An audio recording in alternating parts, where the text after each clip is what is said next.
All right, everybody, back here on Locked On Eagles, your daily Philadelphia Eagles podcast. As always, part of the Locked On Podcast Network, your team every day. It's a Wednesday edition of the show, and it's the final podcast until the start of the 2021 NFL Draft. And we have a special guest joining us now here in segment 2 of Locked On Eagles. It's digital content manager at FOX43, Cale Ahearn. You can follow him on Twitter at Cale Ahearn11. Find him on fox43.com and on YouTube. Really excited about this partnership with Locked On and with Fox43 through our Tegna partnership. Cal, thanks for joining the show, man. It's really excited to get this partnership going, especially this time of year with the draft. Yeah, thanks for having me on, Louie. And we're excited to have all you guys with Locked On, all your different shows become a part of our brand. And I think we have a really great platform to be able to help you grow your brands as well. And I think that's what we're going to bring to the table and really get your expertise out there. I mean, you guys host these shows for a reason, right? Yeah, absolutely. You're going to find us now with a lot of video on fox43.com. You're going to hear Cal and a lot of the people over in the sports department from Fox 43 on Locked On Eagles. So a lot of written stuff now coming up, a lot of video on top of all the audio. So I think it's going to be a great partnership. And again, make sure to check out everything that we're going to be doing now, especially in the coming weeks, Cal, with the draft starting up tomorrow at 8 o'clock, the first round. Currently, the Eagles are picking number 12 overall, but you know Howie Roseman, he moves up the board, he moves down the board. He already has this year going from 6 to 12. How are you feeling the day before the draft? Are you excited? Are you nervous? Maybe bummed because of their current situation? Like, what's your emotional state right now with the Birds? It's kind of like excited and uncomfortable at the same time because I hate that not knowing. I really hate the variety of what he does, and it just leaves so much room for error. I feel like, and that's my biggest worry. Now with the talks about possibly moving back up, it will possibly up to 8 for Carolina, and then even I'm hearing a little bit of moving back if one of those quarterbacks would happen to drop to a certain point, and maybe a quarterback needy team like the Patriots still there and wants to move up. There's a lot of room for error, and I would just like them to get one of those top guys for once, I feel like every year, you look at Jalen Reagor, he's the smaller guy. Sidney Jones, he was the guy that was injured. Can we ever get the guy who is the bona fide star? The slam dunk, right? Exactly. And I feel like, there's a chance that one of those guys could be there on the board if they were to stay there at 12. It would have to fall just right. But it's looking like, it could be a point where they might miss out on one of those top guys. So it's really tough spot here at 12. But if they're able to get, Devontae Smith from Alabama, he won the Heisman. And I'm tired of guys who win the Heisman getting passed over in the draft, No, I feel you. And I think the chance of that goes down when you move from 6 to 12, right? You have a better chance of taking the Jalen Reagors of the world, right? Those tier 2 type of players. Or 2014, you get like Marcus Smith, or 2011 going far back, it's Danny Watkins. So yeah, they definitely moved down and maybe away from those slam dunk prospects. But we'll see, Cal. There is so many scenarios, like you said, that we've been going through now for the last 4 or 5 months, and we still, a day before, have no idea what's going to happen tomorrow night. Before they moved down from the 6th overall pick, like when everything was on the table, what was your focus for what they should do? Were you on team quarterback, like go get Justin Fields, Zach Wilson, Trey Lance? Were you all in on the local kid, Kyle Pitts, Jamar Chase? Like before they made that initial trade, when you first dove into the draft season, what was Cale Ahearn's focus for the Eagles in 2021? I mean, if Justin Fields would fall, in their range, that would be my guy because I've loved him for, a couple years now, even before. We're going to get along here, Cal. We're going to get along. Even before he was in college. And I've seen what you're saying on Twitter. I kind of agree with you with the fact that Jalen Hurts was never really the plan.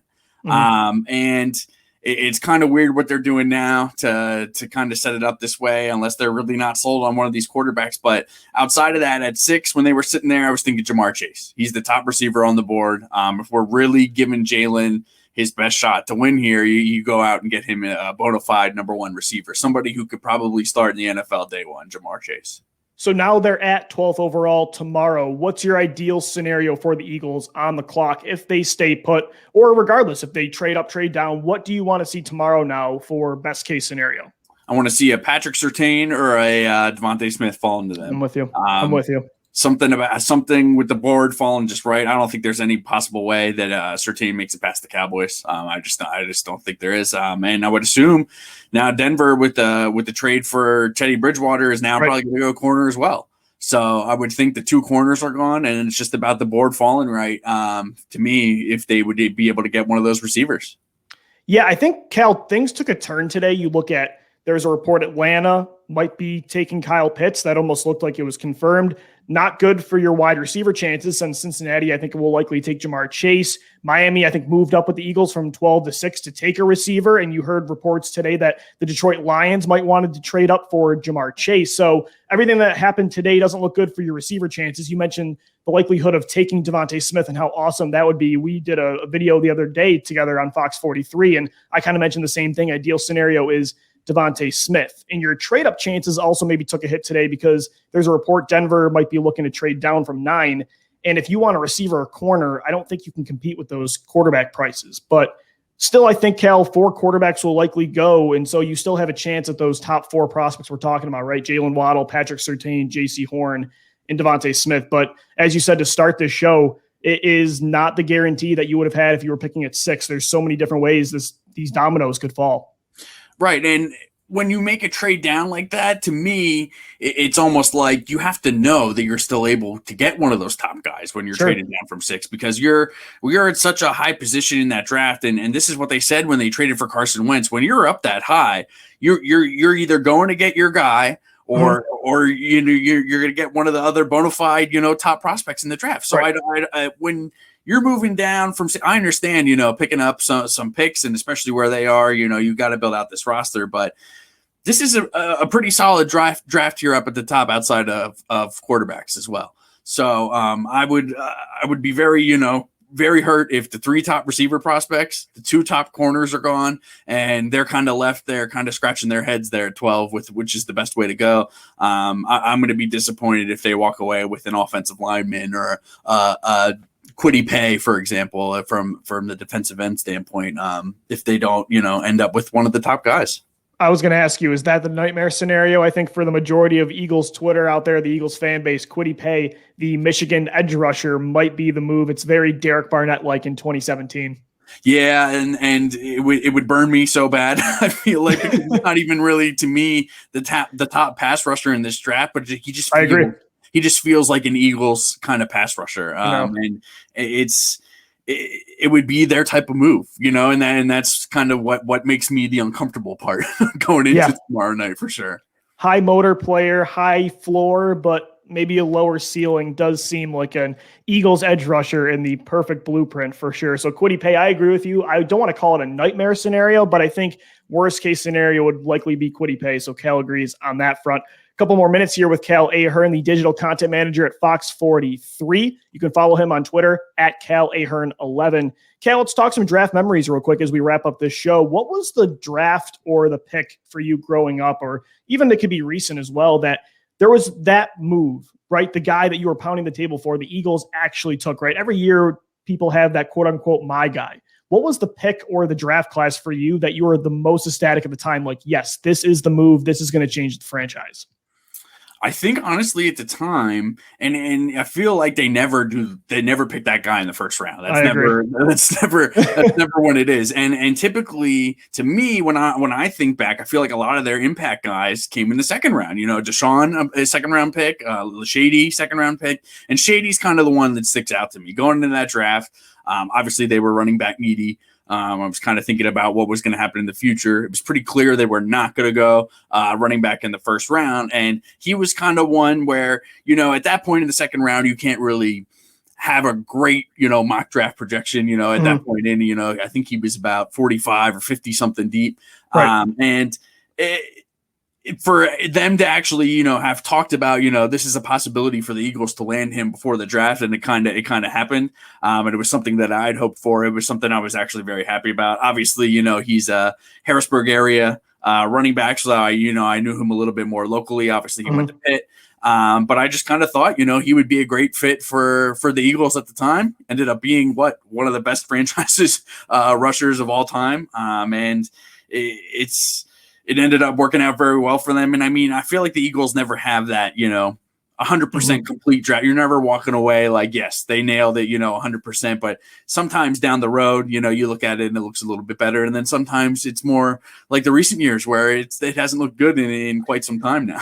Yeah, I agree with you. I think looking back for me, at least, the big one was obviously the quarterback. The Eagles, it's kind of crazy, Cale. The Eagles have only taken a quarterback in the first round twice in the last 40 years. It's kind of crazy. And so the one for me that I felt the most optimistic was Carson Wentz. And even then, you mentioned at the time, right now, there's no guarantee. If you're moving down, you got to be sure of how the board falls. Even I remember back in 2016, you moved up, but it wasn't for number 1 overall. It was for number 2. So you knew they wanted Wentz, and you thought they had a good idea who was going to be there. But there is no guarantee. The Rams control your fate pretty much. They could have said at the last second, we're going to take Wentz. But I do remember when they made that selection, the relief for me, and just kind of knowing the team had a direction now. They were finally done settling for the second, third round quarterbacks, right in the veteran stopgaps, the Sam Bradfords, the Michael Vicks, the Nick Foles of the world before he turned into a Super Bowl MVP. So I just remember at the time, 2016, I think is when I felt the most sort of hope and promise, because you felt like you had finally the franchise quarterback. And, it didn't work out the way we wanted, but hey, I got a Super Bowl ring on my desk right now that says Wentz on the side. So I guess we did get something out of it. Right. It worked for a little bit, and that was the thing. It would have worked better,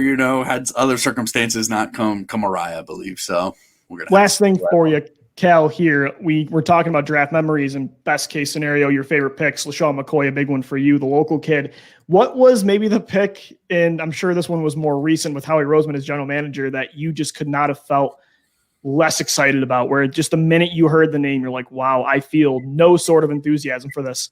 I'm going to go back to the second round now, about a couple years ago, J.J. Arcega-Whiteside. I'm with you. I mean, DK Don't Metcalf. tell my co-host, Cal. Don't tell my co-host. He was a big J-Jaw guy at the time. Oh, is he? Oh, man. Yeah. I mean, to be honest, when they picked him, I had never even heard of him. Coming into the draft, I was just like, I haven't even seen him on any draft boards, anything like that. And I'm a decent, football fan. I'm definitely into the NFL. I definitely into covering the Eagles, and I'm decent in college football as well. But for me to not hear of a prospect is pretty unheard of. So when DK Metcalf is sitting right there at the board, and then comes off a couple picks later, and then does what he does with the Seahawks, that one burns. And that was the one at the time. I was just like, why? It just doesn't make any sense. It didn't make sense even at the time. Right. I feel like Howie always just has to be the smartest guy in the room. I think he tries to overthink things, Cal. Sometimes it's just keep it simple, stupid. And I think sometimes they're always trying to be in the headlines and make the flashy pick. We're playing chess while you're playing checkers, but it ends up most of the time being you're the ones playing checkers while the rest are just keeping it simple and playing chess. So it's going to be interesting to see what happens, man. Hopefully this year they keep it simple and they take those prospects, like you said. The SEC type of guys, the Heisman winners, we'll find out what happens tomorrow at the start of the 2021 NFL Draft. The first round kicks off at 8 o'clock. Gino and I will be live starting at 7. You can find us as well. We're going to be on with Cal a lot, FOX43.com. You can check out their YouTube page as well. A ton of draft content, not just from myself, but also the guys with Locked On Ravens, Locked On Steelers. It's an awesome partnership, man. Really excited to get this thing going, and we started this week.